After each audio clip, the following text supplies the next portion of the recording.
আমরা অনেক কষ্ট করে নিয়ে আসলাম।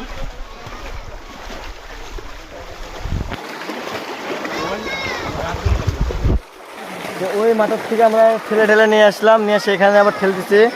এখন আমরা নিয়ে যাবো একবারে ভিতরে নিয়ে যাওয়ার জন্য এত কষ্ট। একবারে নিয়ে যাবো ভিতর সাইড, যত ভিতরে যাওয়া যায়। সেজন্য আমরা নৌকা নিয়ে যাচ্ছি। এখন দেখা যায় কত দূর যাওয়া যায় শেষ পর্যন্ত।